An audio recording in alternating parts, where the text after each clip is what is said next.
Hello, welcome to another episode of the Firm Returns Weekly podcast, show, whatever you want to call it.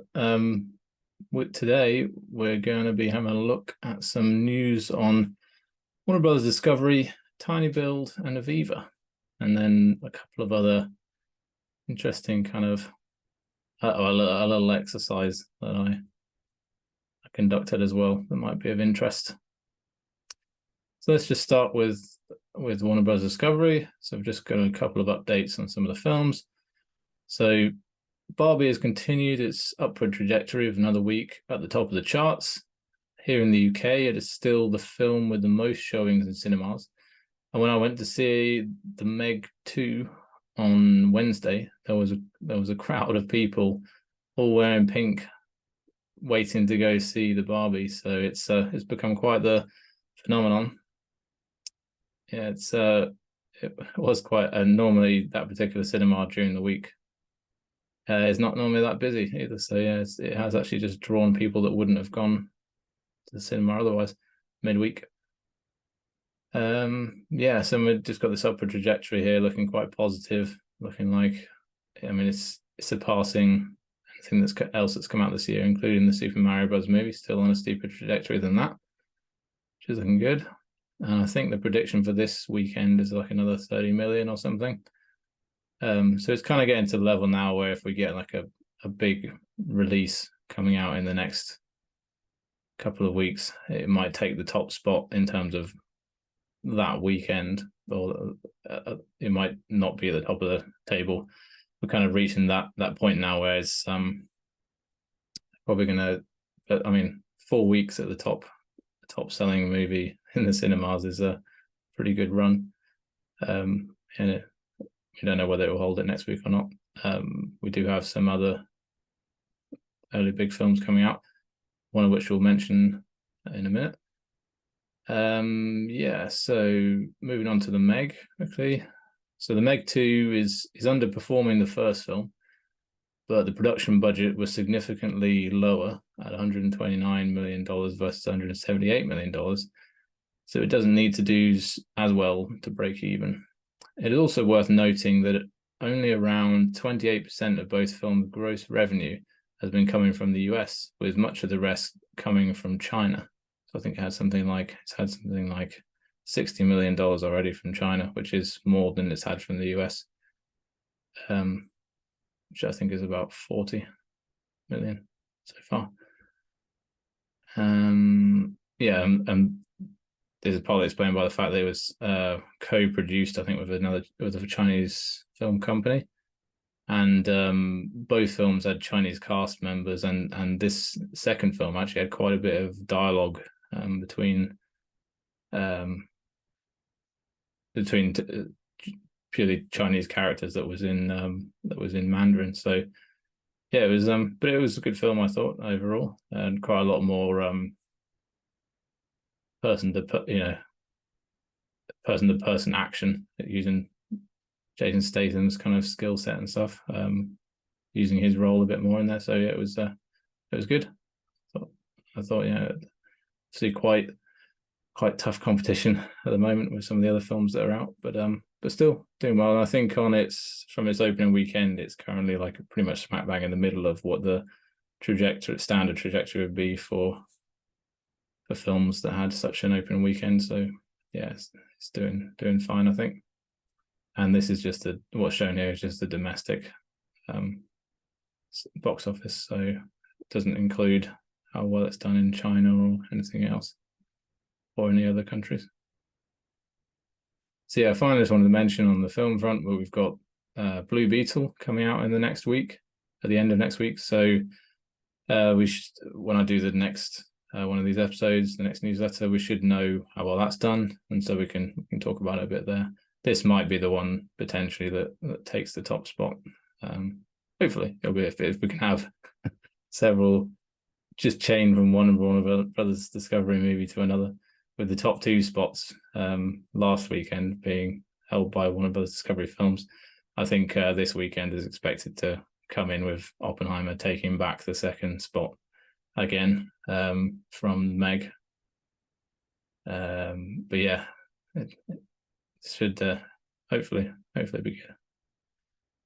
Right, and then and the other thing is, even though that's a superhero DC superhero movie, it doesn't have the baggage attached that the Flash movie had. So hopefully that will help it to do well. It won't have that sort of false start that the Flash had. And then finally on Warner Bros. Discovery, I wanted to mention that there's been we got the results of the tender offer that was made for up to $2.7 billion of the company's short-dated debt. So that was, I mentioned that last week when we were looking at the Q2 earnings, and we got the results, and you can see here in this table what they were, how much was subscribed for each tender offer, and it looks like $1.91 billion out of the 2.7 was tendered. So not a bad result, and it's more than they did the previous quarter, which I think was $1.7 billion paid back. So yeah, pretty good progress on paying the debt down. And then obviously some of these ones are going to be ones that expire this year anyway, so they'll be paid off in the next year or so anyway, because it's all short dated stuff. So this year or next year. Right, so moving on to tinyBuild. We had the successful launch of I Am Future this week in early access. Just a few key points here. The game achieved a peak concurrent player count of 2,674, and it's sort of maintained a level for the sort of 4 days since release of peaks above 2,000. So it's very, very positive. And at one point, it actually made it into the top 20 best-selling games on Steam, which is quite an achievement. It was very impressive. The overall, I mean, the reception on the game has been very positive. It had, I think, over 100 reviews in the first day, which is always a really good sign for getting momentum and keeping it sort of trending. And as of writing this, it had 385 reviews, which hopefully by the end of today, it will have crossed 400, and then it'll have had 100 each day, which is really good momentum. And 91% of these reviews have been positive. So yeah, very, very positive rating there. And then finally, the following numbers have grown substantially, and we've seen it shoot up. I mean, I think in the first couple of days they were adding about 1,000 new followers a day or something, and it's taken it up to 15,858. I don't think that's figure. I think that figure gets refreshed every day, so I don't think it'll actually refresh for today. So it might be over 16,000 by the end of today. Yeah, this is really excellent performance for an early access game, and it positions it well for a strong version 1.0 release across multiple platforms. So very promising stuff. I think this is definitely call this a success. And then we kind of got a surprise drop of an announcement release date announcement trailer for Hello Engineer this week as well, and so not really giving us much notice before the actual the release dates kind of like a bit of a shadow drop, as they say. It only came out, I think, yesterday or the day before, and the release date has now been set as the 17th, which I think is next Thursday. So, and there's a trailer they've released for it, which I think is the best trailer so far. So I think they're doing a good job with marketing it. But I mean, it hasn't done much from just having a look in sort of the 24 hours since, or whatever they released this announcement, or maybe 48 hours.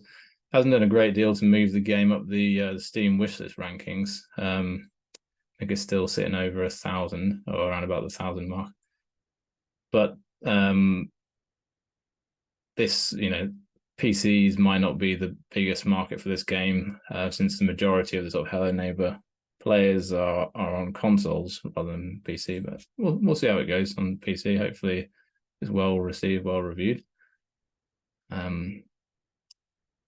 yeah, and overall for tinyBuild, it's been a pretty action-packed couple of months for releases, with Punch Club 2 coming out on the 20th of July, I Am Future on the 8th of August, last week. Black Skyland's also coming out next week on the 15th, so I think that's Tuesday.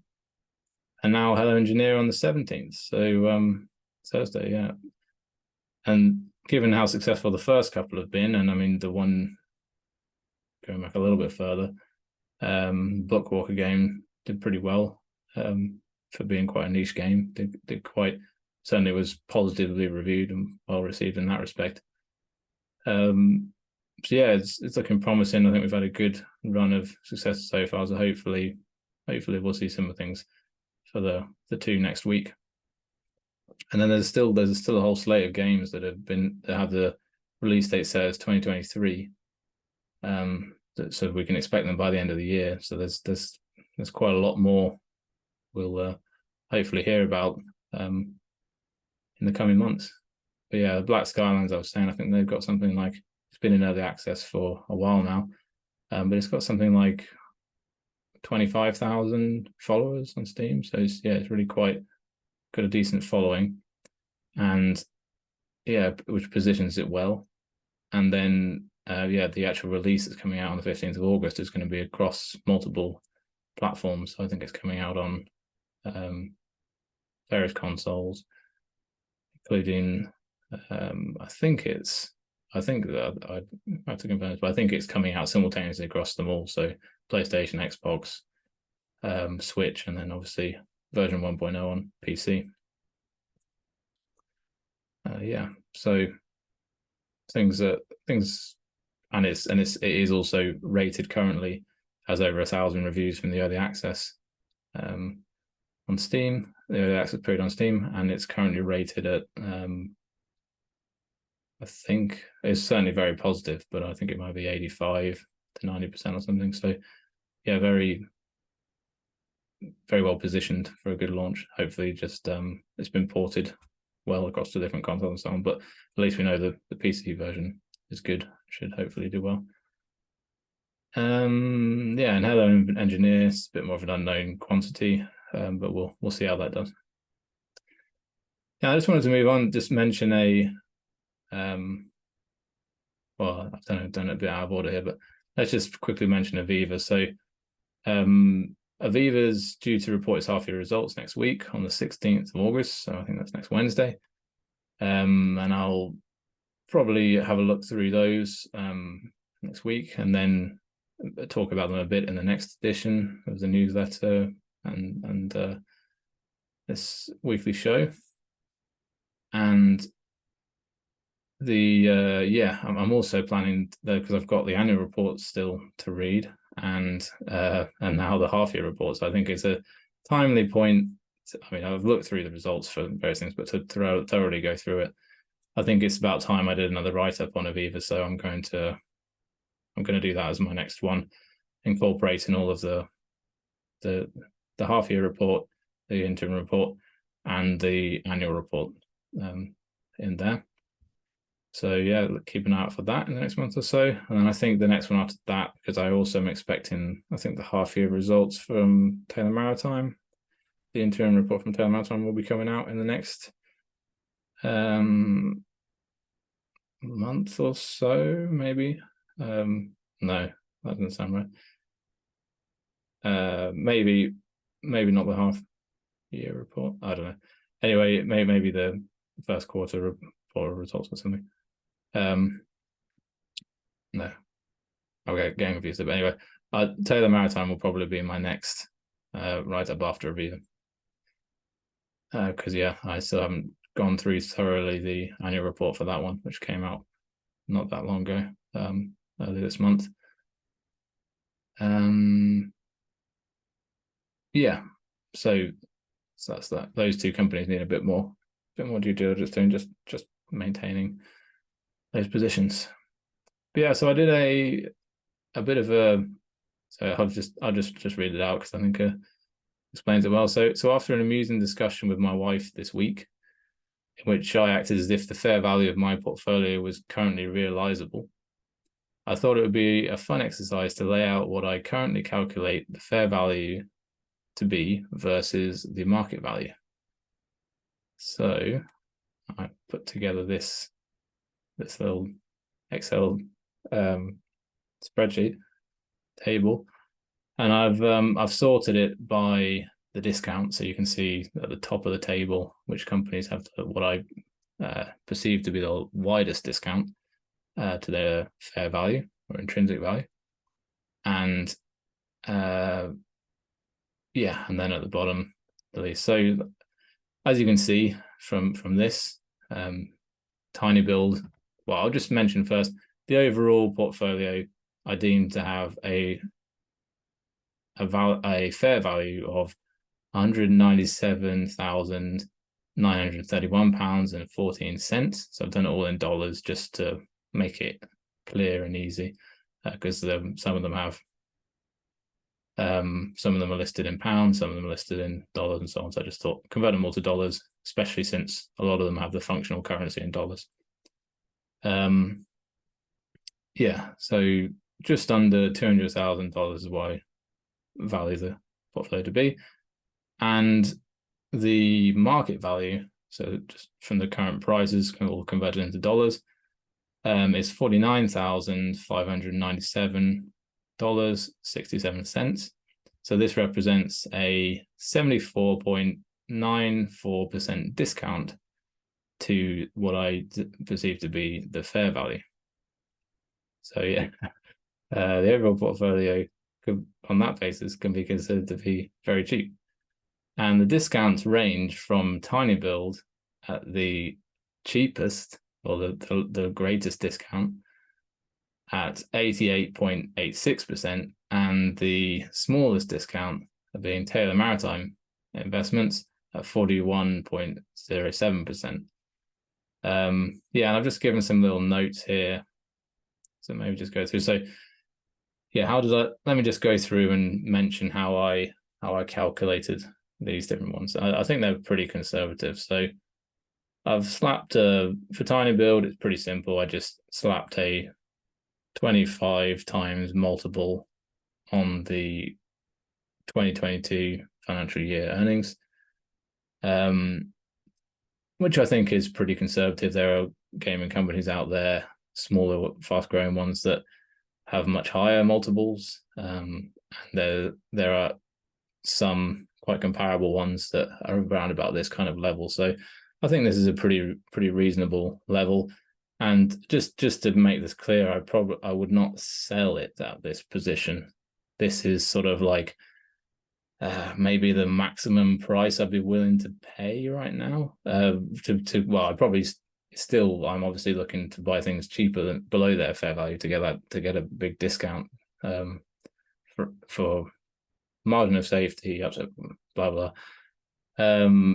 But yeah, this is probably what if I was looking to pay fair value, private transaction, whatever, for these shares, they'd be about $1.40 a share, which is the conversion between pounds and dollars I've used here, because the shares are listed in pounds, is $1.27 for each pound. So a little bit over £1 a share. Yeah, and I think that's a pretty reasonable valuation now. It's actually below what the IPO price was. So at the time of the IPO, when people were investment bankers, whatever, the people who were involved in the listing of the company deemed this to be a pretty fair value for the shares at £1.69. So that would have been closer to $2. So yeah, it's still pretty cheap on that basis. But I think just for this calculation, I wanted to be fairly conservative, and yeah, so that's how I came to that value, which actually values my holding at the moment at 116, or just shy of $117,000, and I actually only had to pay I think around about the actual price I paid overall, just from my average price was about 21 pence per share. So yeah, let's say 26 cents a share or something. So yeah, it would have been just over $20,000, I guess. For that, about £17,000, I think.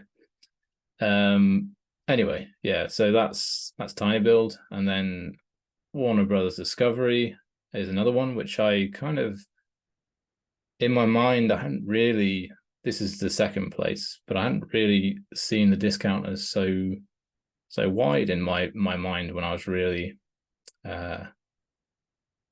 looking at this and really consider it just before I did this exercise. This has been quite a good one to look at. Yeah, and I sort of thought fairly conservatively the fair value of the shares would be about $41 a share, which is about a 15x multiple on the upper end of the estimated free cash flow for this year, which is about 5 billion. It's estimated to be between 4.5 and 5, so I just went for 5 for a round number. So it's about it puts the company at a pretty reasonable, compared to the current share price. It effectively is just not far off triple the current share price of $13.70. So it's a 66.59% discount. And I don't think that's a particularly crazy valuation at all when you see the valuation of some of their competitors being very substantially higher, 15 times multiple on this year's earnings, which is well before they've really got any major benefits from just basically in the first year of kind of benefits from the overall merger. And realistically, it could be closer to sort of 8. It could be just within a few years. You could be looking at, I don't know, 8. Put a number on it, whatever you think. 8 billion free cash flow. I don't think that seems out of the question, unrealistic. So yeah, you could be looking at a pretty substantial upside just from this, and this is just, like I say, with the 15x multiple on it now. So yeah, it could be that's probably $41. No, that is probably about the price I would consider. I might not sell it at that, but I'd certainly be looking at it and going, right, a lot of the margin of safety is gone here. So if it got up to that price, this is probably where I'm going to be very cautiously watching the business. And if I saw something that came up that was particularly cheaper as an alternative, I maybe would trade out. But yeah, but I mean, the interesting the thing with tinyBuild as well is that the valuation I've put in there, I think values the company. It's around about, it values the company at not much, something like 250 million pounds. I think that's roughly what I calculated it to be is the overall market cap for the whole company. And that is a lot smaller than I think the sort of terminal value of the company will be. I really could see it passing the billion mark. So even though with this this is why I'm saying I believe it to be a very conservative valuation for tinyBuild. For Warner Bros. Discovery, I think what I was put on here puts it fairly close to it basically puts it around about just over the $100 billion mark, which is realistically, that's sort of getting up. I don't think there's going to be a lot of upside from there. Some maybe, but that's going to depend a lot on multiple expansion and stuff. I don't know how much more. It's certainly less than the potential upside from tinyBuild at a valuation of 250 million pounds for the company. I do think there's still a lot of upside from there. Obviously, there's a big difference between there's a 500-fold difference or something, or between those two valuations. So plenty of room for growth there compared to Warner Bros. Discovery. So next then there was Fuller Smith & Turner. and I deem the discount on these shares to be 56.97%. And that puts, the share price in dollars currently, when translated from pounds to dollars, was $7.54, and the fair value of the shares in dollars as well would be calculated to be from this to be $17.53, and I calculated this pretty much from the recent valuation of the net value of the company, net assets of the company, equity of the company, if you use the revaluation of the property portfolio that was done in the last couple of years. So that is a more realistic value for the property portfolio, I believe, than what's currently on the books, which was a 1991 valuation, I believe, so before I was even born. And I think it's fair to say that property prices in London, which is predominantly where they are based, have gone up very substantially since 1991. So I don't think that's really a fair representation of the value of its estate. So yeah, that's how I arrived at that one. And for this one, this is one where if it got anywhere near close, that I probably would look at selling it. I mean, if it got up to, let's say, I'd probably, if the margin of safety there it closed within 20% or something, I probably would look to sell. I assume I had something better to put it into. But yeah, that's sort of what I'm thinking with that. It's not one, kind of more of a trade, I guess, this one, than some of the others where there's sort of upside from holding it at the fair value. Or sufficient upside to justify holding it at what I deem to be fair value. And then we have next Ecora Resources, which is pretty much bang on a 50% discount from what I sort of deem to be the fair value of the company. So I think I valued it at something like $750 million or something like that, the portfolio. So the actual assets are valued at about 500 million on the book, but I know that a lot of these are valued at cost, and their development stage, advanced development stage assets that are very likely to be substantially re-rated, but it wouldn't be reflected in the balance sheet once they begin producing. So there's just a lot of upside there, and I think this is probably a little conservative as well. But yeah, I thought I'd just be realistic for it, and even just with a fairly modest conservative estimate, it's still a potentially 100% upside from here, even if it just went up to what I conservatively think you can buy the company at. So yeah, that's definitely, I'm very happy holding that. Aviva, it's a 41.71% discount, and I valued this pretty simply based on a 5% dividend yield. So it currently trades at, I think, like a 9% dividend yield, something close to that. And I just used, I think, 33 pence, so pence, or 0.33 pounds a share as the dividend, which is going to be growing.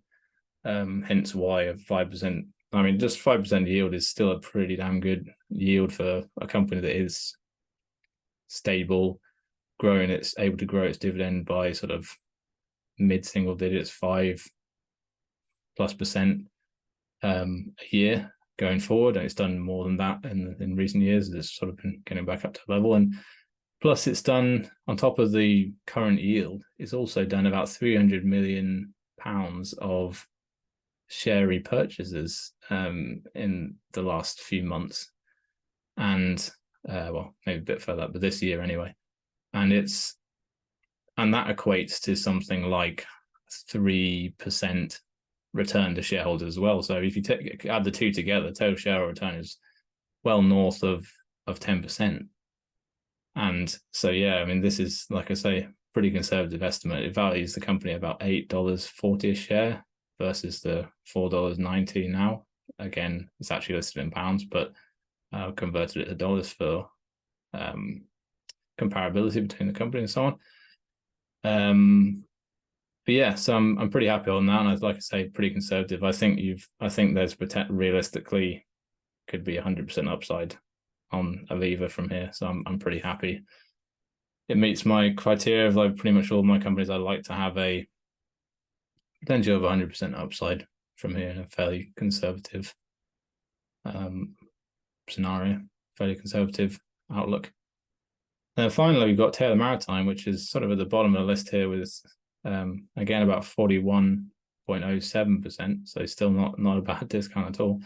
And I've just conservatively put it down to fair value per share at $1.50. I think it's like the actual NAV per share is $1.56, I think.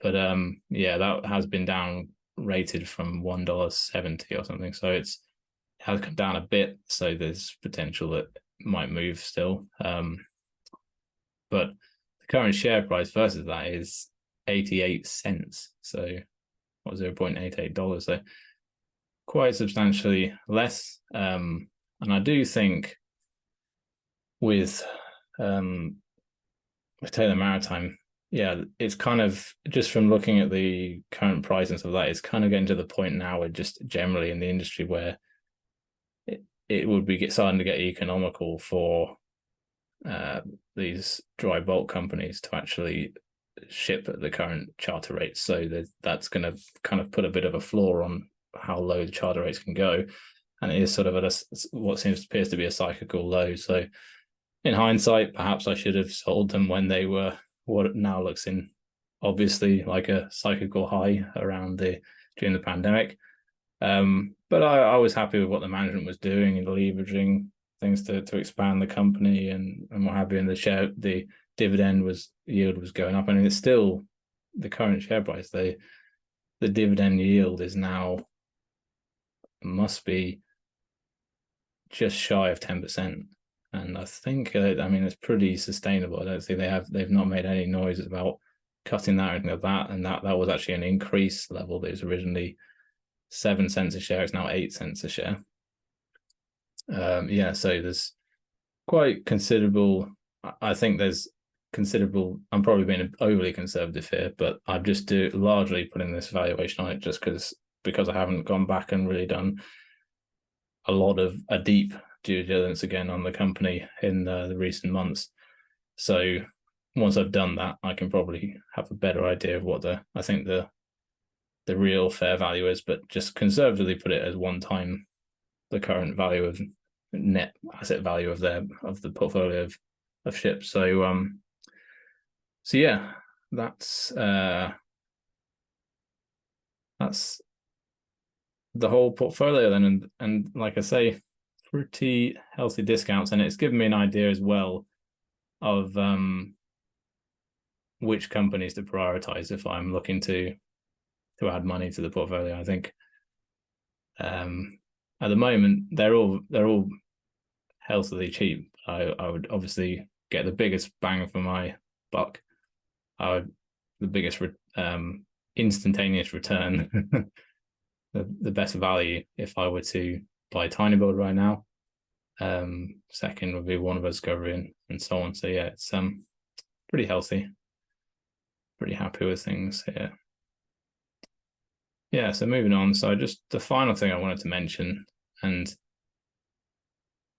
some of you may have already noticed this, but I have shifted my focus with firm returns generally to looking more at the companies I already own, and I haven't been publishing frequent new ideas as I'd previously planned to do. But the reality is that it takes me more than 100 hours to do a write-up to really research and do a write-up on a new company. And it's just got to the point where this is not really sustainable alongside my day job and the other commitments I have, including monitoring my existing holdings. So it's kind of just got to be a sustainable thing for me doing this. I don't make any money from it or anything. So it's just got to be a sustainable endeavor.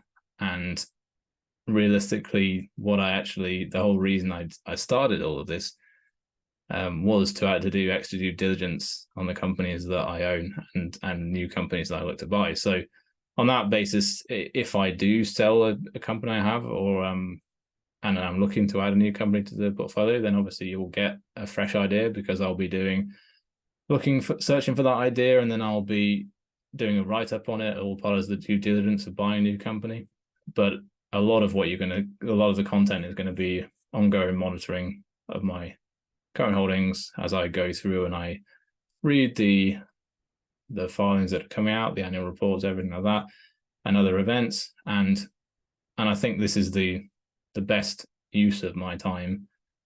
And it gives me the best returns on my investment, because if I'm able to give myself the conviction to hold on to things as when they fall, if I really deem them to still retain that value, then the potential return there is going to be well worth it.